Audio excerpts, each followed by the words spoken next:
Good afternoon. Good day.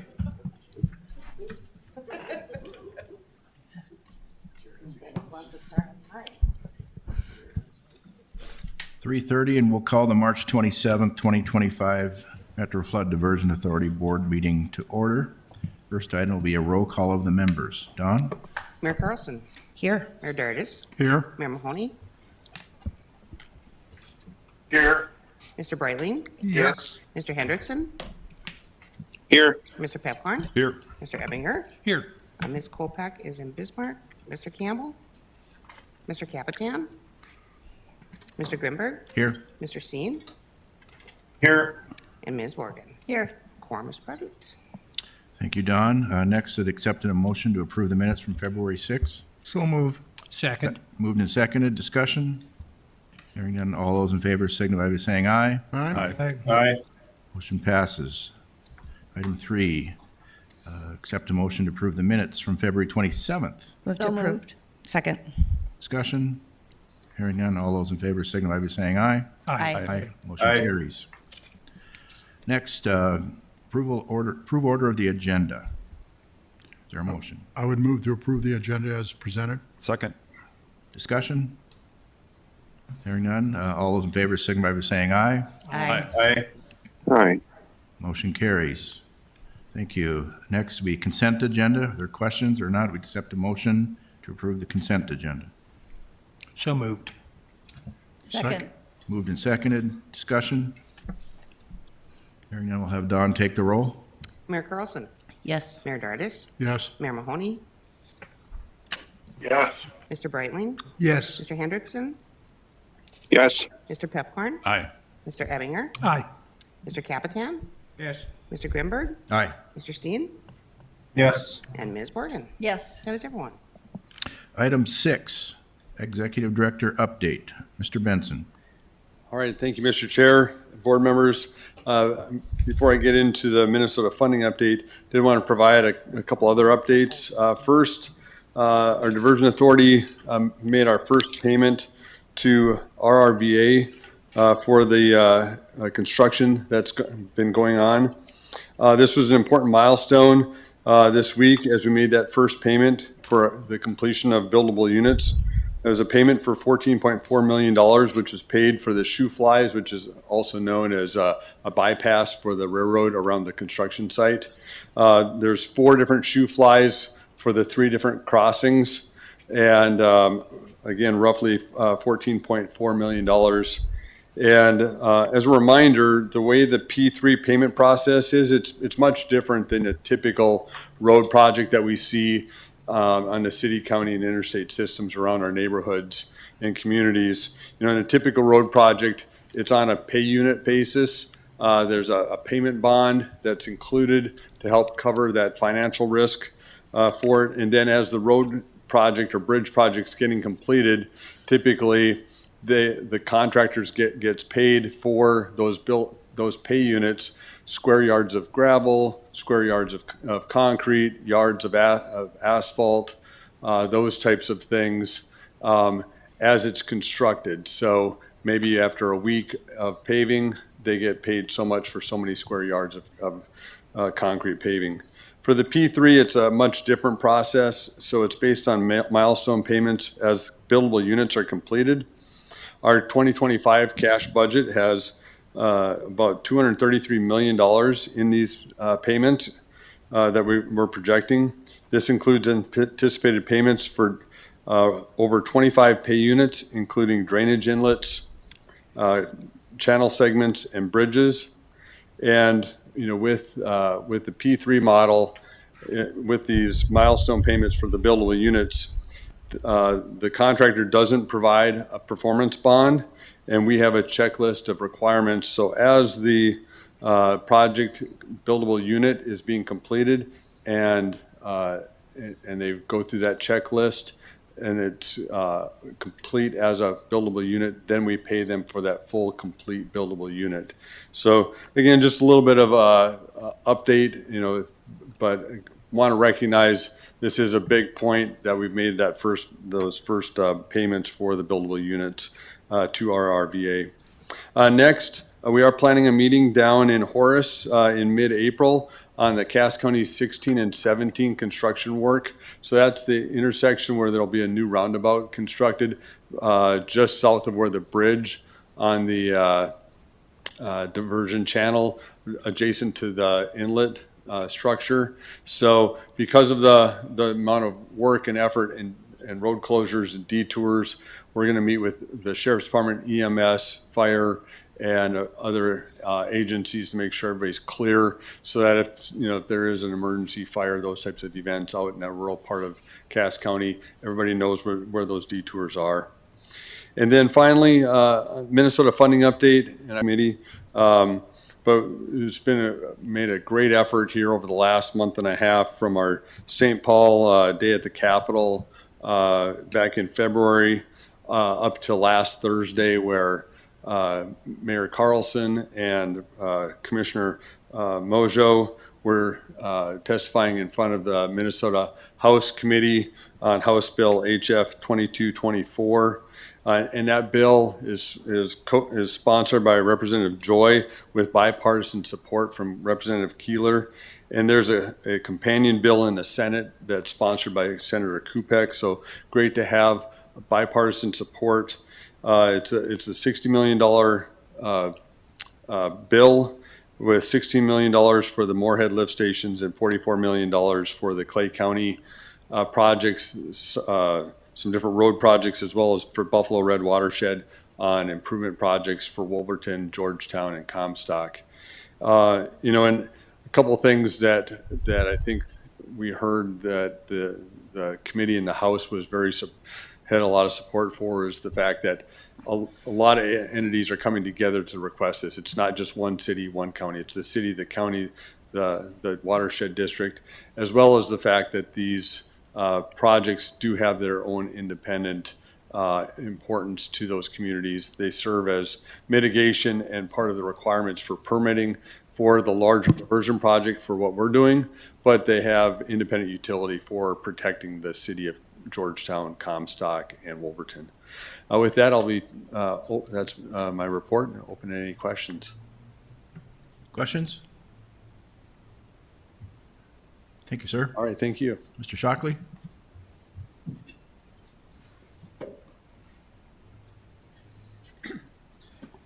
Thank you, Mr. Chair, members of the Diversion Authority Board. I only have an update today, no action items. As the board is aware, on your consent agenda, you had a resolution approving Mr. Chris Kane as the Diversion Authority's member on the Technical Dispute Review Board. You will recall in January, following the issuance of North Dakota Attorney General's opinion A/0 2025-02, the three then members of the Technical Dispute Review Board resigned. They did not indicate on their resignations the reasons for resignation. Since that time, the parties to the project agreement, RRVA and the authority, RRVA has appointed its member to the Technical Dispute Review Board. His name is Mr. Randall Hoffner. He's also an attorney, the same as Mr. Kane. With the appointment of Mr. Chris Kane to the Technical Dispute Review Board, it is now up to the two wings of the Technical Dispute Review Board, very similar to an arbitration panel, to pick the chair. The parties will submit potential names of a chair, but ultimately it's up to the two members of the Technical Dispute Review Board to pick that chair. And so it maintains its independence. We anticipate that the chair will likely also be an attorney, so the Technical Dispute Review Board will have three attorneys, likely with engineering backgrounds. Just for the board's information, my view as general counsel is that the legal community is probably more comfortable with operating under requirements of open meetings and conducting hearings based upon our industry's experience in the courtroom and operating within those types of constraints. Whereas in interviewing potential candidates that were solely of technical background, very qualified, but they were less comfortable operating within the parameters of the open meetings law. So happy to answer any questions, but I wanted to make sure and give the board an update on the progress of reestablishing the Technical Dispute Review Board. Questions for Mr. Shockley? Hearing none, thank you. Thank you. Next, we'll go into reports. Army Corps update from Chris Bockyguard, item 8A. Thank you, Chair Grimberg, members of the Diversion Board. Quick update today. Terry sends her regrets she wasn't able to join us today. I think she was down visiting another new grandchild, so she's had an exciting year of bringing new little ones into the world, so that's good to hear. Just real quick, I think we're going to cover most of the Corps updates that Terry probably would have given on the drone update, but maybe just a note from my view of things on the Corps. They're going to have work going on essentially from the diversion inlet all the way through to the end of their project this year. So they're going to be extremely busy and a lot of work going on. Again, that's all south of here. But again, all of their segments now are under bid. I think Terry reported the final awards at our last meeting. So we're all under contract with the federal work. Short of a couple of mitigation projects that are still in the works, but all of our main operational projects are underway. And we're hearing word now of meetings getting set up and starting construction. So I think there's a good momentum for starting to build up. Obviously, we're a little bit early yet with load restrictions still on, but good momentum to get the construction work fired back up this year. So with that, I'll stand for any questions that you might have related to the Corps work. Seeing none, continue. Sounds very good. On to the diversion work. Again, similar for us, we're really getting cranked back up related to our higher activities here in the summer on many parts of our work. Again, the channel excavation is mostly occurring in Reach 12 right now. You'll see in the drone video, they're also doing some plug removals for the work in the northern end of the project as we're getting ready to open things up. So that's good. Again, with the BNSF Hillsborough and the Maple River, those are very well covered in the video, so I'll let the video update those for you guys. Again, the BNSF KO line, the main line near I-94, they've completed their piling work and are now working on the substructure, so again, good progress there. Again, the County Road 1617 structure, they're getting that stood up again to coordinate with the work that Jason mentioned this summer down in that County Road 1617 area. And then on the 30 to 60 day outlook, again, they'll start their work in Channel Reach 14, which is the very downstream end of the upstream end of the diversion channel. And they'll start that work to coincide again with the work that the Corps is doing down in that area. So a lot of activity down in that diversion inlet area, which again was part of what prompted us to make sure we're doing some public information meetings this spring to let folks know all that's going on there. So with that, stand for any, I guess maybe quick on the bridges. Again, just similar graphic, not a lot of activity. Again, we're starting to see some work firing back up on the bridges. They're starting to get ready to do some deck pours on a couple that were close to ready last fall. Again, you'll see the green highlighted boxes are the ones that we've moved along a little bit here this month. But just to show we'll continue to show this, but not a lot of momentum yet, but starting to get geared up. So with that, stand for any questions related to the P3 construction. Continue. Sounds very good. On safety, there were a little bit more recordable events this month. Fortunately, they were all minor. Lots of slips and falls and people getting bumped into things. So again, things they're certainly working on and watching to try to minimize even, but no serious events related to safety this month on any of our work. So that I'd stand for any questions related to our safety update.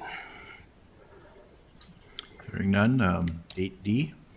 Yeah, very good. Today, Paul and I talked, we're going to highlight a little bit on the utility work that's ongoing. Again, there's 60 to 70 different utility projects that we've been working on related to the P3 channel. Again, we've got down to the last 3 designs that we just are nearing completion on. Those were with the WAPA lines. So again, we're working with our federal partner on the WAPA side. Those designs are nearing complete with the intention that that work will get started here this summer. Again, we've got about 30% of the utility work that's completed. And again, about 90% of the utilities that we had to relocate are reactivated on their new lines. There's just finishing work left to be done. So again, a lot of good progress has been done in the last couple of years on utilities, and are nearing completion on that. So with that, I stand for any other questions you might have related to the P3 update, but just wanted to highlight our utility work here today. Hearing none? All right, Thank you. time for the drone update. Contractors are driving piling, placing concrete, and excavating material at locations across the span of the FM Area Diversion Project's footprint. I'm Tom Fuchs, Senior Construction Manager with the Metro Flood Diversion Authority, with this month's construction update.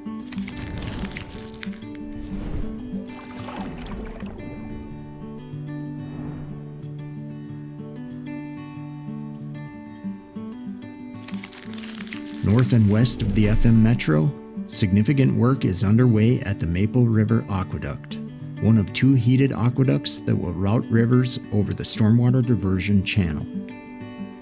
At the aqueduct's flume and conduit structure, crews have continued forming and placing portions of the required 10,000 cubic yards of concrete, including the structure's west abutment, the walkway atop the south flume wall, and its adjacent wing walls. Also at the site, ASN constructors began driving sheet piles for the aqueduct spillway, which during flood events will divert excess flow into the stormwater diversion channel, thereby regulating flows across the aqueduct flume and into the metro area.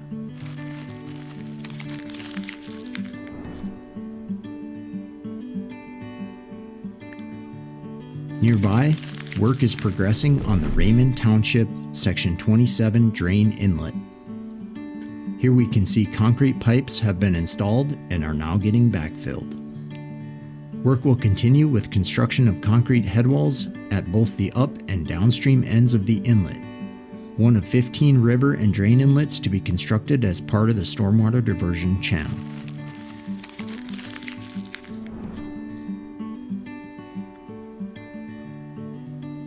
Northwest of Harwood, North Dakota, in Reach 3 of the diversion channel, ASN Constructors is excavating another plug, or earthen channel obstruction.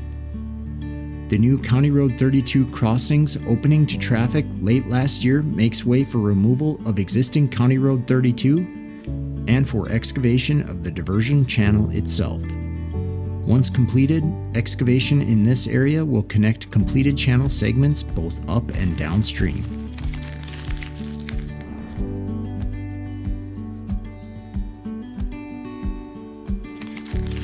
Speaking of downstream, just downstream from County Road 32, work has now resumed at the I-29 crossings, where Industrial Builders, a subcontractor for ASN Constructors, has begun forming the new northbound bridge deck. Geofoam, a lightweight fill material, has arrived and will be installed in the coming weeks where the roadway approaches meet the bridge ends to mitigate differential settlement. Work also continues nearby at the BNSF Hillsboro Subdivision Rail Line and County Road 81 crossings, where this month crews have completed driving HPAL foundations and are continuing construction of bridge abutments and piers.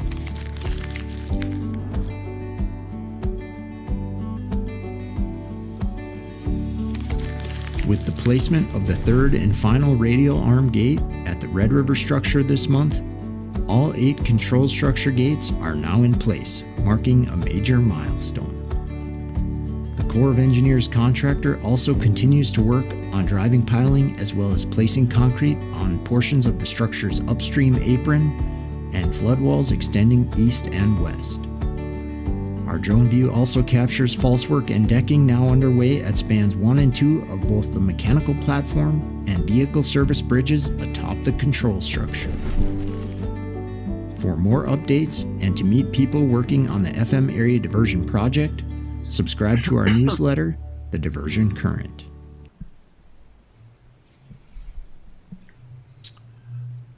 Communications update.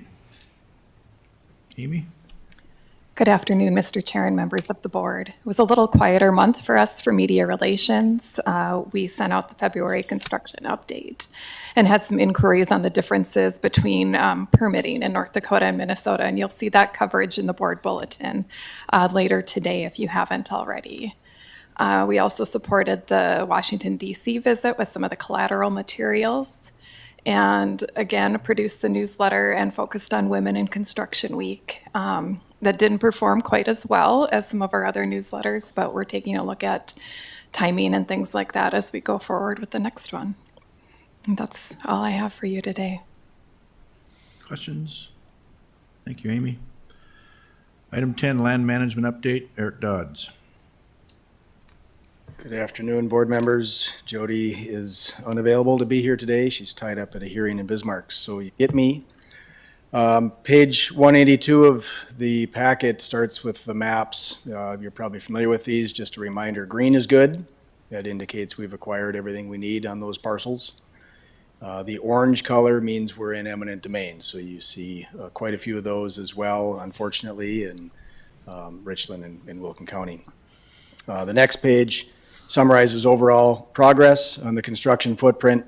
98.4% complete. Just a note there, the only thing outstanding is some second parts of eminent domain actions on parcels in Minnesota. So we've acquired what we need for construction to proceed, but have not completed the valuation component of those.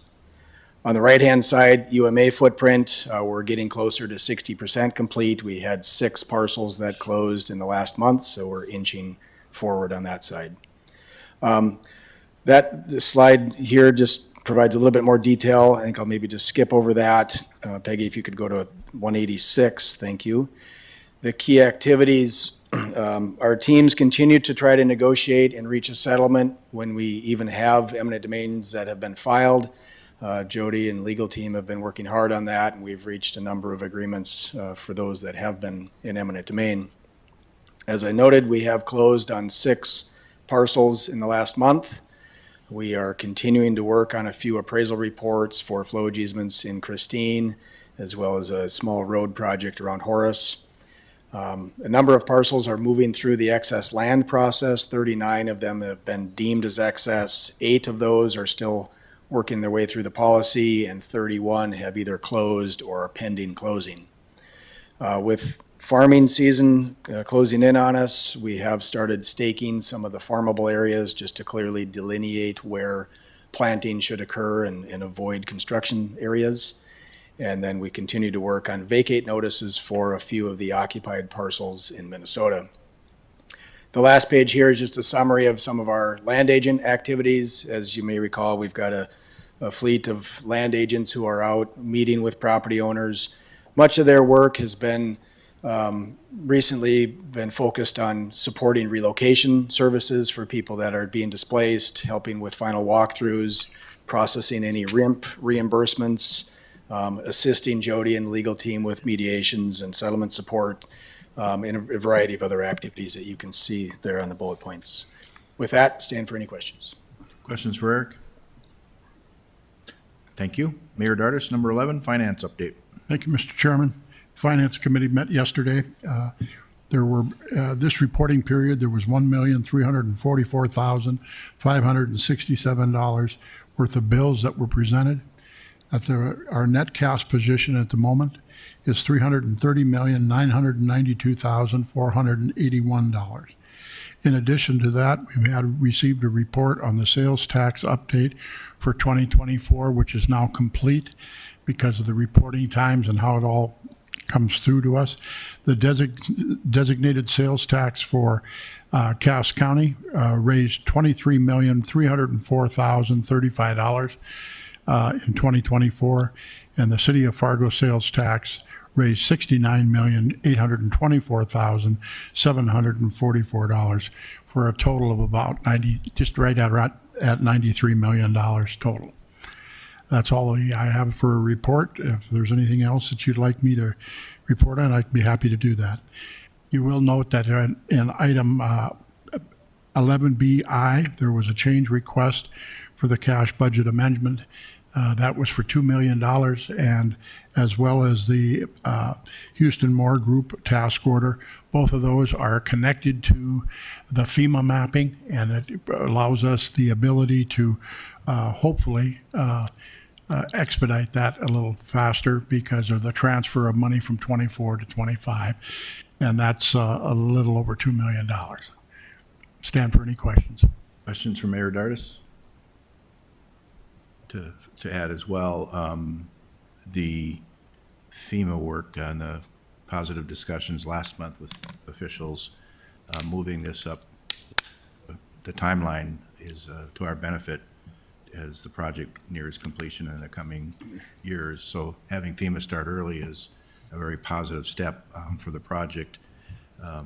Initially, if I recall, in 2027, the FEMA mapping and expense was to occur, and that was part of our program budget. The motion that we'd asked for today moves that from a 27 program budget line item to a 25 budget item. And additionally, the motion yesterday in Finance and Tax was to approve and not to exceed the amount. But I've also asked H&H Group to come in and provide an update.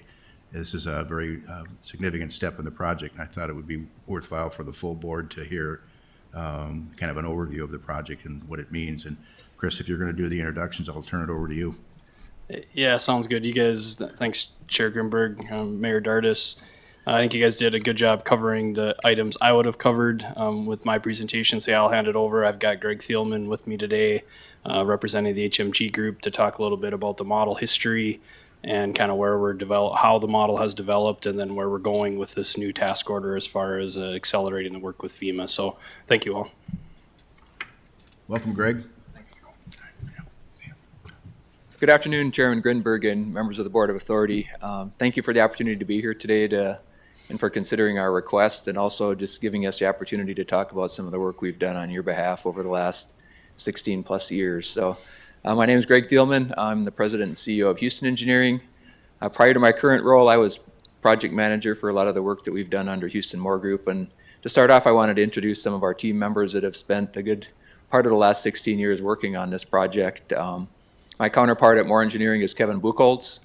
We're the principals in charge on our team now. And then we have two project managers, Lyndon Pease and Greg Thompson. They've also been involved in the project 16 years. They're in the back there. So also Alexa Dusayom and Ben Kugler. They've been doing a lot of the modeling, the model reviews, working on the map revision process. Dan Korf, he's been working on a lot of the permit tracking and monitoring, as well as the coordination on the map revision process. And then Adam Rude, who's been involved in a lot of transportation aspects of the project. So those are just some key members of our team that we wanted to introduce tonight. Starting off, I kind of wanted to take a trip down memory lane, just kind of, how we got to where we are. Going back to, our company started working in the late 90s on some of the remapping projects on the Red River and tributaries. And both Houston Engineering and Moore Engineering have been involved in those processes, as they've gone over the years. So we're very familiar with the mapping work that's been done, the technology that's gone into those. And then after the 97 flood, there's a couple of initiatives that were started on the Fargo side, on the south side flood control, the north side flood control project. Those were more regional projects. We were also involved a lot in the Moorhead side as flood control was developed, the levees and some of the initial flood walls over there. That was really went from 2000 to 2008. The picture in the lower left, that's a rendering from Southside Flood Control. We were joking, that's a young Greg Thompson. I think that's probably 2008, somewhere in there when we were looking at that project. And then the 2009 flood hit, and that really kind of changed the trajectory of flood control in the region when the diversion project was initiated. Our team continued to work. Well, prior to that, we were working for the City of Fargo and City of Moorhead on the different flood control projects. But then in 2009, when the feasibility study was accelerated with the Corps, we continued to work primarily for the cities on their behalf, doing H&H work. We did a lot of the development of the unsteady model that's used as the primary model for the project. And originally, if you remember, the project involved looking at diversions on both sides of the river.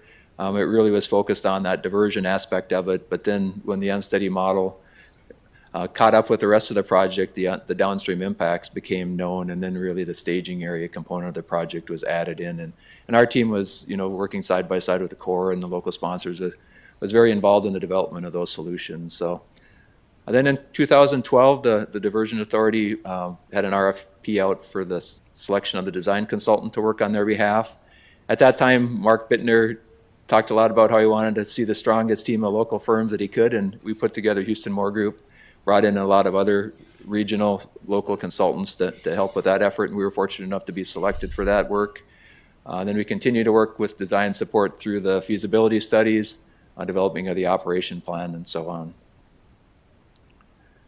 Just hitting on some other key parts of the project. In 2015, there was a group with the FEMA, the Corps, the state agencies, local representatives, and our team met to work out kind of planning ahead for when this map revision process was going to happen. And what came out of that was called the Clomar Coordination Plan. And given a complex project like this, there was a lot of things that were decided back then that now as we're implementing them, we're thankful we have that document, because a lot of the players have changed on the agency side, and it really kind of spells the path that we're taking to try to get the map revision done. In 2017, the first Clomar was completed. At the time, that was the largest Clomar that I think FEMA had ever processed. We were a key part of developing that. Unfortunately, after that, the project shut down for a period of time as due to the litigation and the permitting on the Minnesota side, and the governor's task force was formed out of that. We were part of the technical advisor group that really provided the background work on that group, looking at alternatives, trying to reach consensus on a permittable project from Minnesota's perspective. So out of that came Plan B in 2020. The Clomar was approved for that, another key milestone. Other parts of the project that we've been involved in is the P3 procurement, the developing of the technical specifications, the review of the model. At that time, we needed to make a decision whether we wanted to continue working for the Diversion Authority or possibly work for one of the P3 teams. We decided we wanted to continue to represent the authority, and we've been fortunate to continue working with you since that time. We've been involved in design support for the Southern Embankment and then the current physical map revision process. So, and just wrapping up here, Houston and Moore have been involved in probably 75% of the levee projects in Fargo-Moorhead. That's important because a lot of these levees are going to need to be accredited as part of the future map revision. That intimate knowledge is important to make sure that that's done in an efficient manner. We're familiar with the local drainage patterns on both sides of the river. Again, all those local drainage components come into play with the map revision. We've been part of the emergency flood fights. We know how the river operates and how we need to respond to that. We've really developed a good relationship with the FEMA staff as well as the Corps, the state agencies, through these whole processes. And really, I think that's going to help us get this done efficiently. We have that rapport where we can maybe bring up some things that were agreed on in the coordination plan and, help kind of guide it to the original intended process. And again, that knowledge will help minimize delays. And with that, we've been a trusted advisor. We're local businesses, and, we really do appreciate the opportunity to be been a part of this team for the past 16 years. So, Questions for Greg? If not, willing to accept a motion? thank you. Thank you. I'd move to approve 11B 1 and 2. Which reflects the motion yesterday. Correct. Is there a second? Second. Moved and seconded. Don, do you have that? Discussion? I have that.